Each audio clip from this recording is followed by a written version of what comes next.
Thank you, Saul. Great. And Saul, if you could help us keep an eye, if we miss any raised hands or questions in the chat, please feel free to interrupt us. Sometimes we just get going. But it is so wonderful to be with you all today. Jason and I have been looking forward to this for several weeks now. Yeah, we're just really happy to be with you. We hope that this presentation helps you think about how you can be an advocate for yourself every day in many different aspects of your life, big and small. It's a super important skill, and we're privileged to be able to talk with you about this today. So how about we go ahead and pull up the presentation? I'll share my screen and we can jump into it.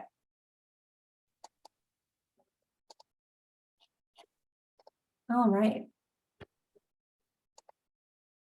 Can everybody see my screen?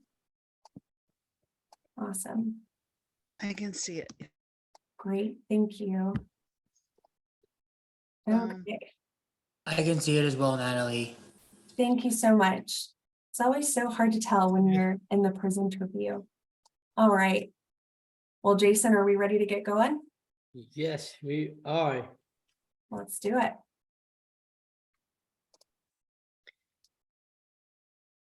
So I will start introduce myself. My name is Jason Rogers. I am from Chattanooga, Tennessee. I work for Special Olympics headquarters. And for sports that I do here, Special Olympics is swimming, snow skiing, basketball, and track and field. Awesome. And my name is Natalie. So I work with Jason at Special Olympics. Jason and I will tell you a little bit more about what we do here in a minute. But I have worked for Special Olympics for about 1.5 years now. But I have been involved with Special Olympics for a very long time. When I was little, my mom was a clinical director for Healthy Hearing, and she loves to tell us stories about traveling to the World Games in Dublin. And actually, she went to one of the games in Arizona many, many years ago, I think in the early 2000s. And so she would, yeah, she always had fun stories to share with her time at Special Olympics. But her doing that was partly inspired by my younger sister, who has been a Special Olympics athlete herself for many years. She competes in track and field, and she's also a huge basketball fan and player. I grew up in Knoxville, Tennessee, just a little bit north of where Jason is. And right now I live in College Station, Texas.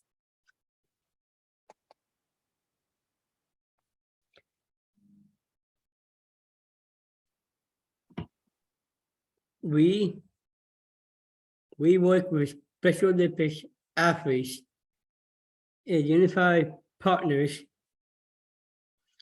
exiting high school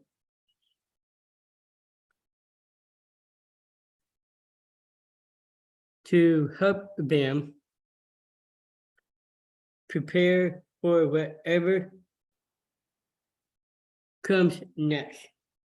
School, work, volunteering, or anything else for them. And then we also work with companies to help them become more inclusive.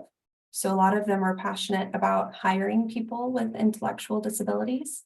And so we help them do that.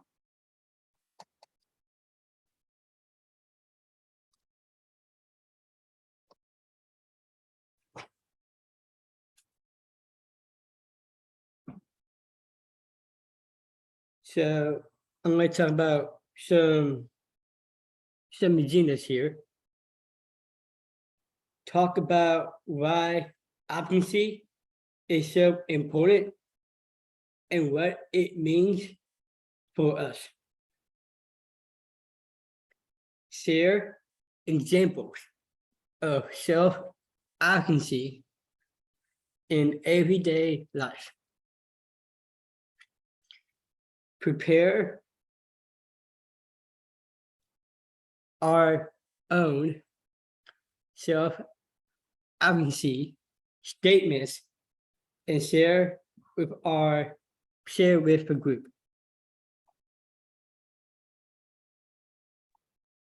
Great. So like Jason said, first we'll start with just talking about what self-advocacy is. Can mean a lot of different things. And so for this, I'm curious to get your ideas first before Jason and I give you our ideas of self-advocacy. So maybe people could type in the chat or raise your hand and come off mute if you want to share maybe a definition or an example of self-advocacy for you. We do have Haley with her hand raised. Great. Thank you, Haley. Hi, hi Natalie, hi Jason. Thank you guys very much for being a part of this training, and thank you for sharing this with us. I guess personally for me, self-advocacy for me means that you're basically advocating for yourself, which in like, I guess, broader terms, means that you're being more independent. So you're not relying on, for example, like your parents or friends or people that you're with pretty much 24/7, and they're, I guess, like doing everything, I guess, for you. In a sense, like, I guess for me, I'm independent where I pay my own rent, I pay my car payments, I pay my car insurance, like just stuff like that. I think to me, kind of, I guess, self-advocacy, I guess, means to me. That's great. That's a really good definition. All right, wait, Paul, did you still have your hand raised? Did you still want to say something? Yes. Yes, I do. Great. Mine is a little bit different than Haley's. Great. Mine is you advocate for the issues that would be good for yourself and good for others. And that's how I come off different than what Haley had said to you earlier, but mine is more different than hers. And I kind of think it's a topic that you would want yourself to be beneficial and your way of thinking. Yes, that's great. Both of you are right.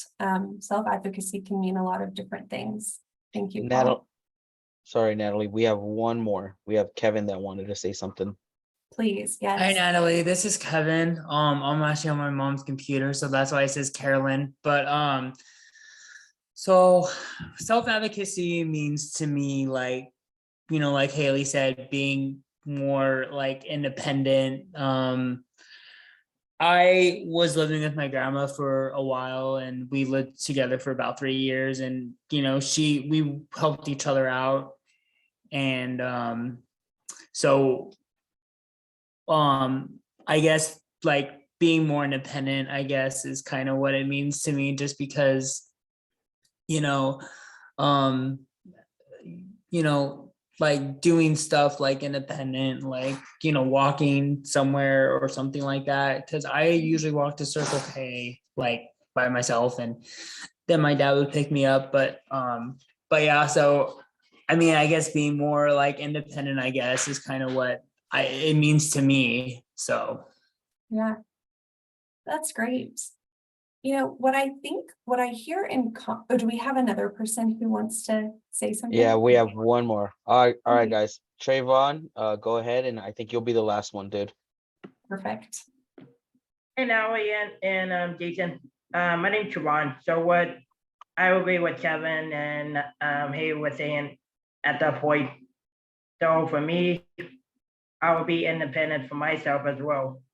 So like I live with my mom at my apartment, so I help her put groceries in our apartment and all that stuff, and then help her pay bills and stuff, pay it out rent and stuff, and then so I could be independent to help her out, and then be more independent person from my mom. Yeah, so I can volunteer help her out and all that. So yeah. Yeah, that's great. That's great. Anything else before? Is that good? Okay. Yep, I think we're good. Awesome. Thank you all. I was hoping that we would have a group that was eager to share. I told Jason, if people aren't willing to share, this will be a short presentation. So thank you all for being so engaged. You know, what I hear all of you saying, something in common, is that self-advocacy is being able to do things that you think are important, being able to do things that you want to do that are good for you, things that help others, things that help yourselves. And I think that that is kind of the most important part about independence, because everybody needs help with things. Nobody can live totally alone without any help. We all benefit from having help, but it's about us getting to determine what we want for our own lives. And self-advocacy is a really important part of that. So this is a great conversation already. Somebody else wrote in the chat, it's also being outspoken. That's great. That is great. So now I'm going to put up on the screen a couple of examples of self-advocacy. Some of these you all gave yourselves. So government advocacy. I think this was maybe related to what Paul was saying, if I understood your comment, Paul, talking about issues that are really important to you. That might be going to a government official. Maybe it's going to, I don't know, when you were in school, it could have been going to your principal, but going to somebody who's in charge and telling them what you need. It could also be publicly speaking about the things that are important to you. Or maybe it's even writing letters to people in charge if you want them to change something. These are all really good examples of self-advocacy. They're also really public examples of self-advocacy. There are also types of advocacy that may seem smaller, but are really, really important. Things like helping to tell your doctor when you don't feel well, speaking up for yourself in that way, or asking for help at work. And this doesn't just have to be at a job. Whoops, that went away. There we go. It could also be, you know, at a place where you volunteer, or maybe in some of your athlete leadership activities and events. Another thing could be if you have roommates who you live with, or maybe you live with your parents or other friends, you know, asking them for help around the house or advocating for yourself with how you divide up your responsibilities. And then another example could even be on your sports teams. So maybe you want to ask for more responsibility. Maybe you want to lead the warm-up this week. Asking your coach to do that is another example of self-advocacy. So these are kind of everyday life examples of self-advocacy. That's how I think of these. And that's what Jason and I are really going to focus on today. And doing all of these things will give you skills to do all of these things. Sorry, I should be more specific. Practicing everyday self-advocacy will give you skills to do even bigger scale, even larger event self-advocacy. In the chat, Paul did mention that you could also join a self-advocacy group. That is great. That's a perfect example. Perfect example. And a lot of times those groups all have like some issues that are important to them in common with one another. So that's great. All right. Jason, do you want to give this point? I thought this was a really good point you brought out.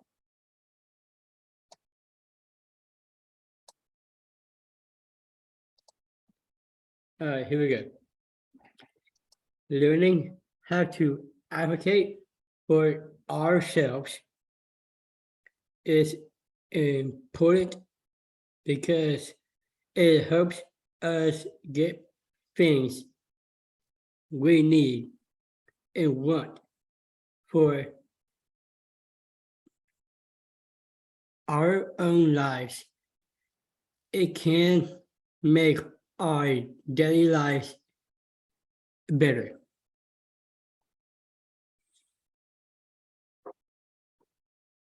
Great. So now we're going to move in to the second part of our agenda, which is kind of explaining how do we actually do this. Sometimes I think we can feel that we want certain things, or we can maybe even know that we want certain things, but then sometimes it's hard to figure out how to actually ask for it, who to talk to, what to say. So we're going to practice that together today, and hopefully give you all some good skills. I think one of the most important things to remember when you're advocating for yourself is to be brave. And I think as Special Olympics athlete leaders, you all know a lot about being brave. It's in our athlete oath. You always want to be brave in the attempt. And I think the same is true with self-advocacy.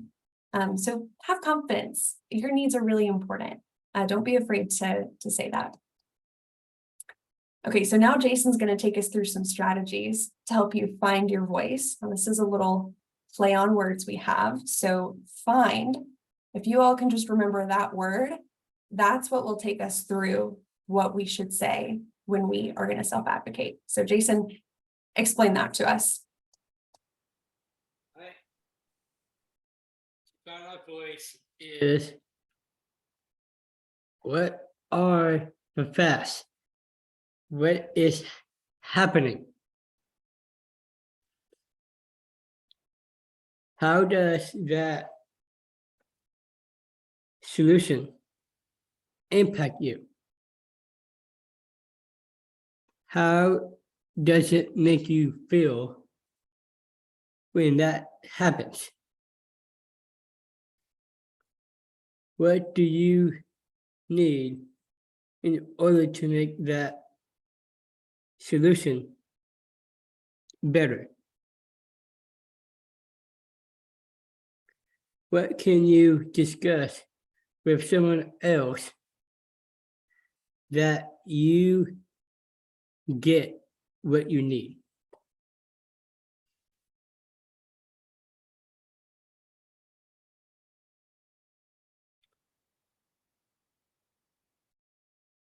Self-advocate help. So I'm gonna give you an example of what that is. I want to sign up to compete with Special Olympics. In order to compete, I have to have a physical form that has been signed by a doctor.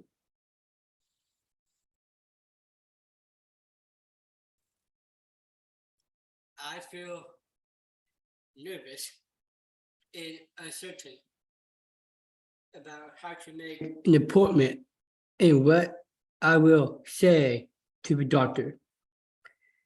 If I don't understand one of their questions, I also feel excited because I really want to compete with Special Olympics.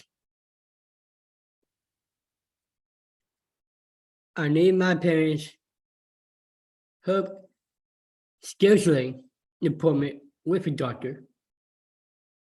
I also need one of my parents to come with me in case the doctor asks questions I don't know the answers to.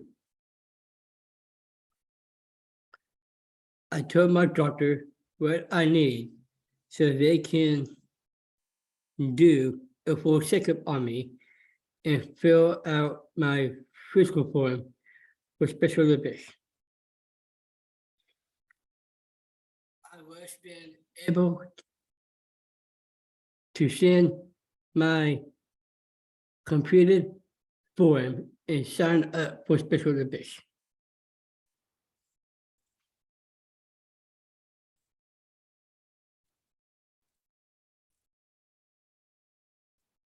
Now I'm going to give you an example of self-advocacy about work.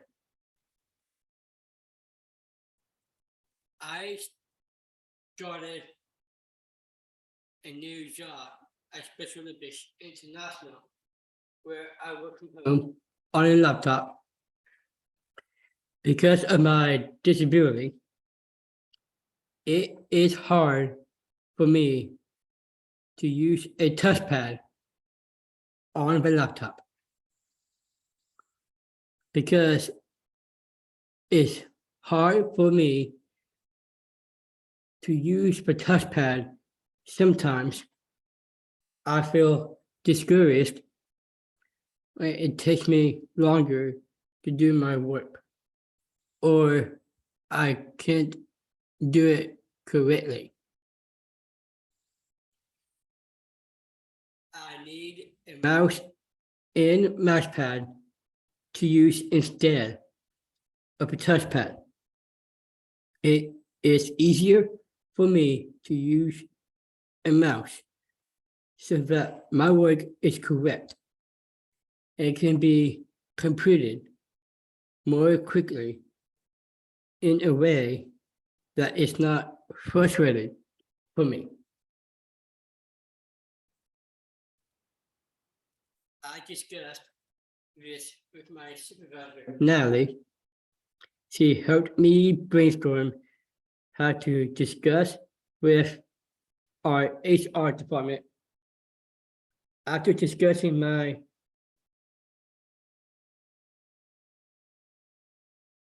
recommendation with HR, I got a mouse and my work has improved.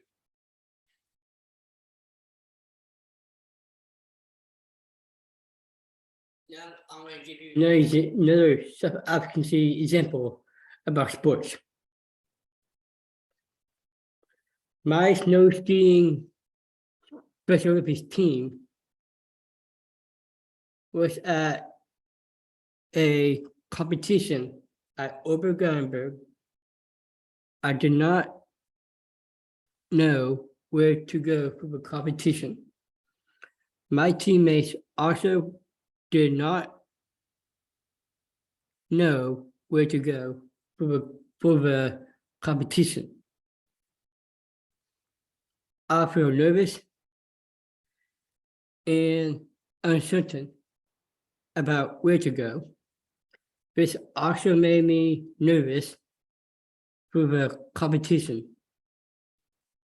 I feel like I wanted to help and lead my teammates by figuring out where to go.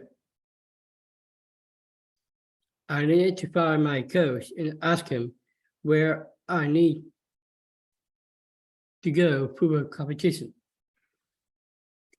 I needed to communicate information well to my other teammates.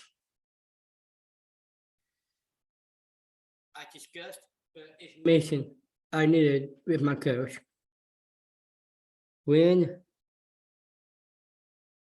I learned where to go, I told my coach that I could lead my other teammates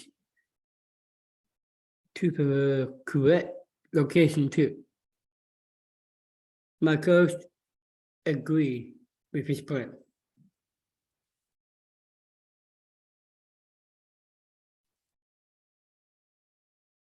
Now,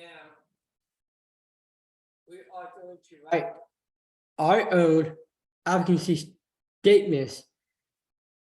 Which topic of advocacy do you want to focus on? Health, work, or sports? Awesome. So I'm going to stop sharing now, and we're going to pull up another kind of form that we have to help us think through this. But like Jason said, we're going to practice making our own advocacy statements. We've given you some ideas of topics, but if you want to choose something else to think about, go for it. And this can be as big as going to Capitol Hill Day for Special Olympics, or as small as, I don't know, telling your parents they need to get you particular food from the grocery store. I don't know. It can be anything that describes what you want for your own life. So take just a minute and think about the topic that you want to focus on. I'll give you a minute or so to think about that.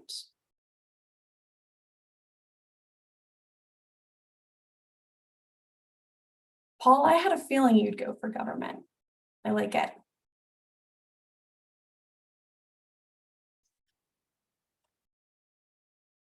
Sports, good, good. And you can share, you don't have to, up to you. Okay.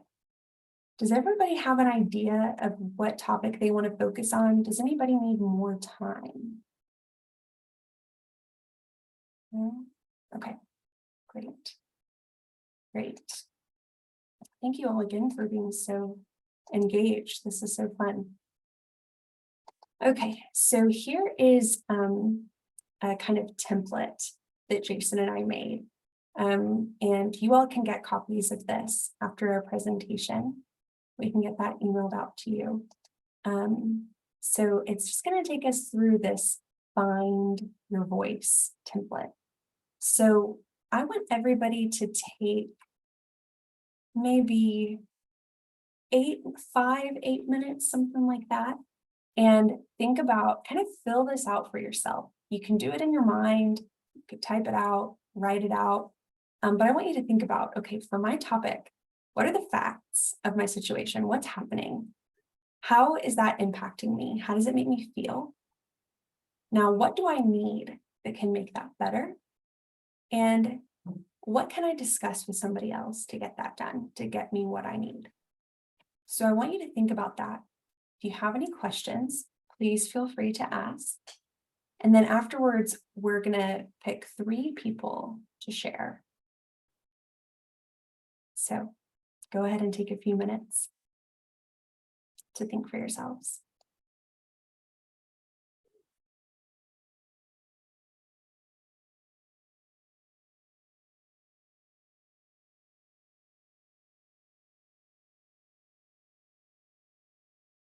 Natalie, do we just type it in the chat, or what do we do when, or do we just push, like, what do we do? Just type it in the chat, or? That's up to you. If you want to type it into the chat, you're welcome to, or if you just want to type it on your own Word document that you might have on your computer, or if you have a piece of paper that you want to write it down or think about it in your mind, whatever works best for you. Okay. Thanks for asking.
How's it going for everyone? Is anybody stuck? Does anybody have any questions? Are we feeling good? I might need just a couple more minutes, Natalie, just to kind of get like the last minute notes in. Yes, please. Please take all the time you need. Yeah, same here. I might be stuck on this. I might be stuck on actually the first two because it says, what are the facts of the situation? What is happening? So I might need help with that. Great. You know what? Let's give people a couple more minutes to finish their thoughts, and then we'll go through that together. Okay, sounds good.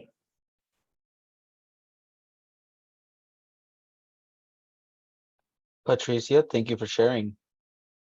Sounds cool. New pool, new design condos.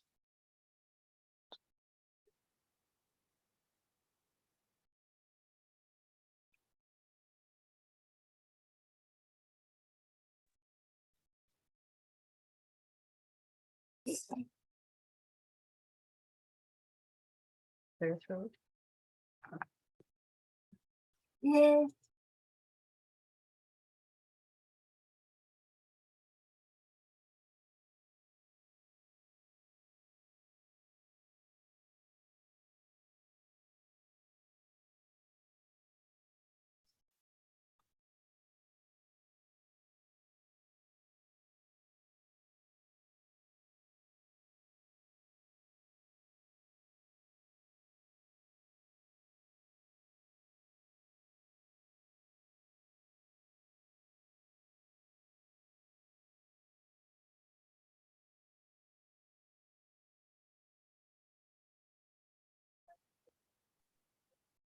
All right. How are we doing on time? Is it okay if we move on to some sharing?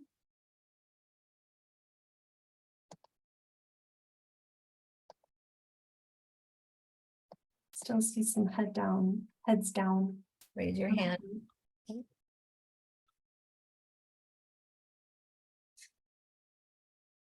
Patricia, did you have something to say or did you need more time?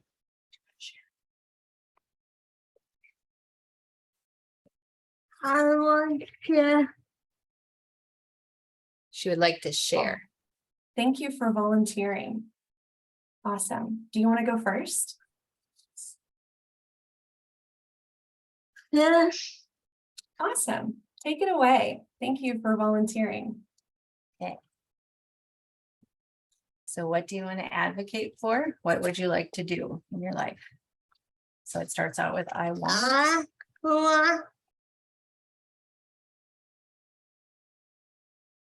To live. Do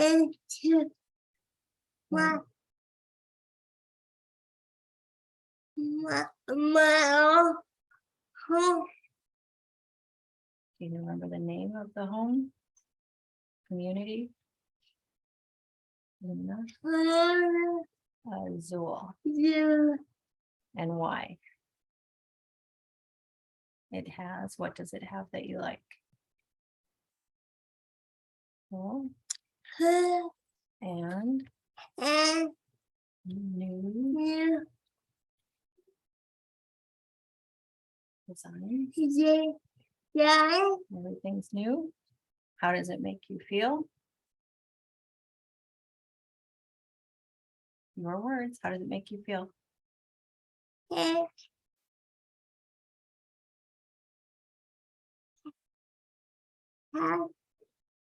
Happy.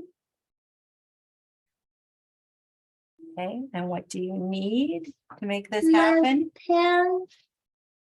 And you need, she needs her parents and, so you got to speak up and out. You need. Need a budget or money. And what do you need to support you living in your own place?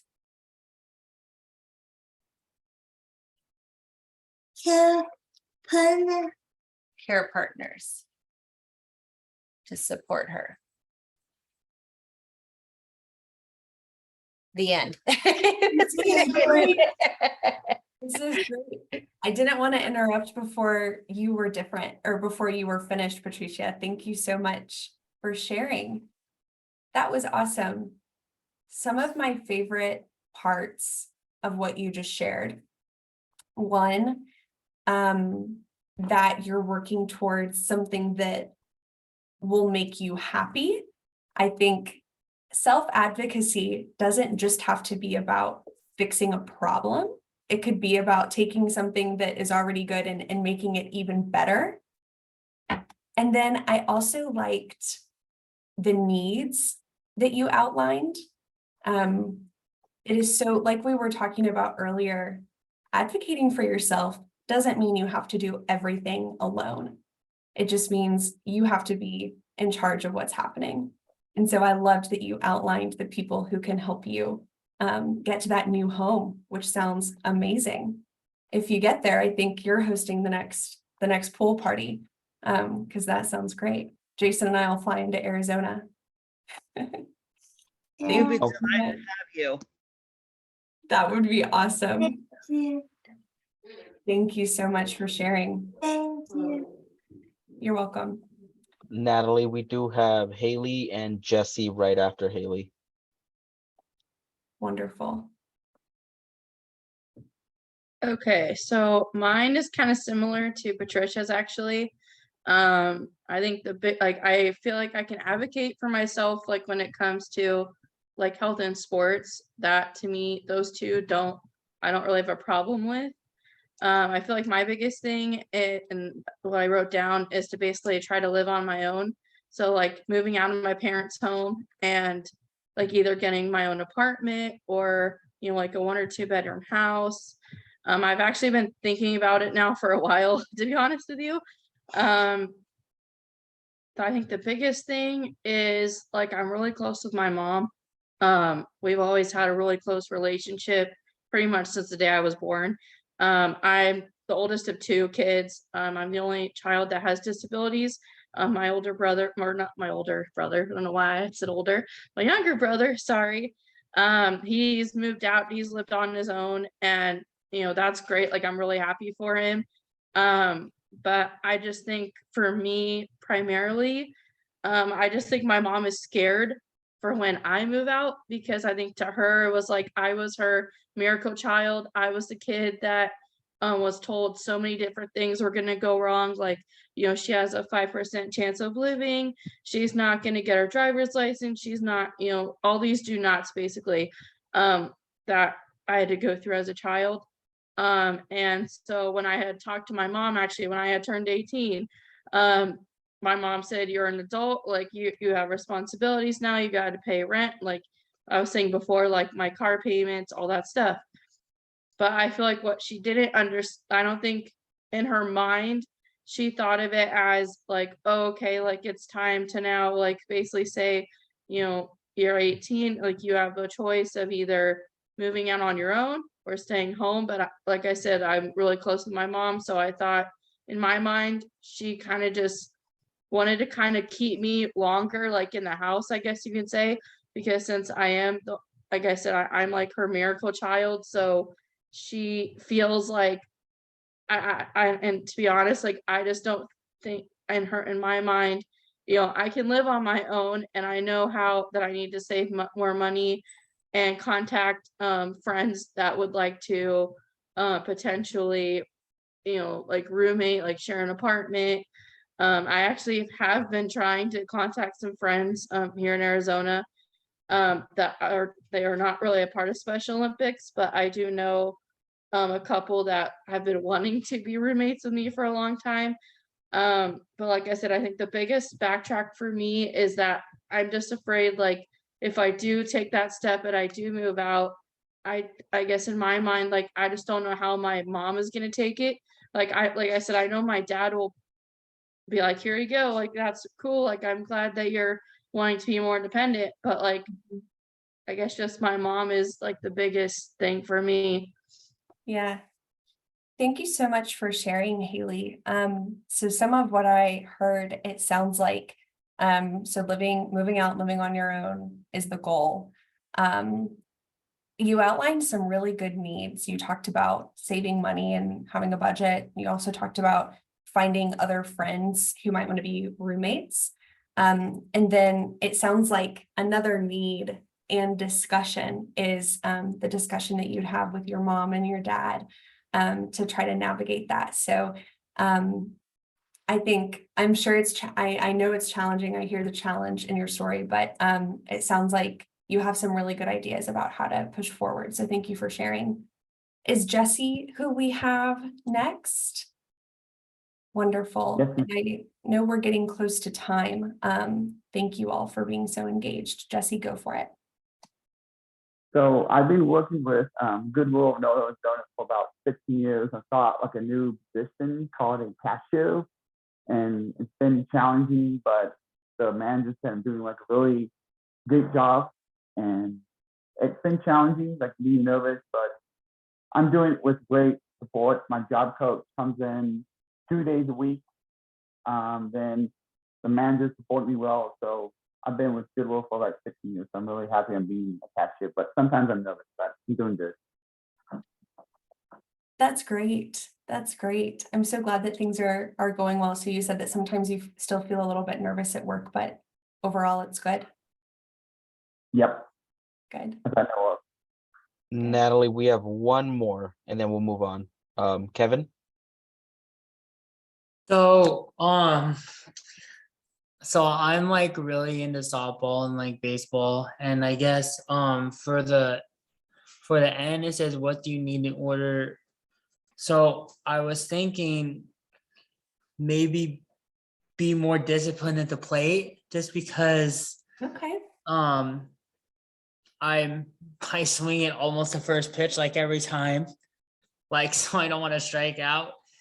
And also one of my other things is to be more good at defense, because my defense has been okay, but I want to get better at it. And I also want to be better, being more disciplined at the plate, not swinging the first pitch. If it's a ball, then I'll take it. But if it's if it's in the strike zone, then I'll swing. But I mean, I guess that's kind of what, that's kind of what I wanted to share. Yeah, that's good. And your name is Peter, right? No, it's Kevin. Kevin. Okay, sorry, I'm getting messed up with, I really rely on the Zoom names to help remember people's names, and yours being different. Okay, so Kevin, thank you for reminding me. So what are some things that you think would help you achieve those goals, to be better at defense or to be more disciplined? What are some things that would help you? Maybe your coach or more practice time? What do you think? Yeah, probably like more practice time. Yeah, probably more practice time, I would say. Awesome. Awesome. So maybe that's something, is that something that you think you would need to discuss with anyone, or do you think that you could carve out that time for yourself? Oh, I think I can do it by myself for sure. Awesome. Just looking at the pitches and stuff like that. Great. Great. Well, thank you so much for sharing, Kevin. Of course. Thank you for Mm. letting me share. Natalie, do we have time for one more? Absolutely, last one. I have time if you all have time. Jason, are you good? Good. Awesome. All right, I'll put our timer on. Trayvon, go ahead, and you're gonna be our last one, okay? So Natalie, so I would agree with what Haley said to you on that point. So I said why on my notes. So my solution is for me to have my own place to live or live with a roommate. So I do live with my mom. So I explained to you I help her pay rent and all that stuff. So if I live with somebody else, I could do the same thing. And I would say if I have Kevin live with me, like, hey Kevin, do you want to buy groceries? You want to help to pay the rent, part of the rent and stuff. So like we can help each other out. So that's what my goal is for me to do. So yeah. That's I would say I would still live my own place to live. So I do have a meeting with my DD support coordinator. So she says we talk about over the meeting and Google virtual meet, and and she's just thought about if I still have my own place to live, because I do live with my mom. And Yeah. of course, rent and stuff. That is great that you're already, and you said, who did you say that conversation was with? Your DD? So I talked with my DDD support coordinator about that, so she's, we talked about if it's a good idea for me to have my own place to live, and then maybe a couple, 1 or 2 more years, it will happen in the future if I can find my own place to live. That's great. Sounds like you have a really good plan. You've outlined some great things that you need and some great people to discuss it with. Yeah, That's great. Good job. Good job. hey, Natalie. Awesome. Well, that is all that Jason and I have for you today. Do you all have any last questions for us? Like I said, Saul has the PowerPoint slides as well as that template that we were using so that you all can take those with you. All right. Thank you very much, Natalie, Jason. We appreciate you guys hopping on and educating us on advocacy. My guys, can we give Jason and Natalie a round of applause? And thank you, Natalie and Jason, for Yeah, joining. thank you guys very much. We really appreciate it. Thank you all. It was nice meeting you You're guys. welcome. You guys are awesome. Nice meeting you Nice to meet you too, guys. Jason. Thank you. You all make me want to come out to Arizona. Never been there. We'll welcome you with come open on. arms, so don't worry. Only during the winter. You will melt during the summer. Oh yeah. Oh, don't scare them. I see you trying to scare them now. I'm trying to save them, not scare. Jeez. It doesn't get too bad. If you have a pool, you're fine. You're more than welcome to visit anytime. Thank you. I just might have to take Welcome. you all up on it. I hope you have a great rest of your session today. Your Thank training you. today. Thank you. you again. Thank And you my very guys, we'll see you at 11. Go get some water, go use the restroom. Bye, Okay. guys. See y'all. Bye. See ya. See you, Kevin. Bye, Saul. See you in 9 minutes.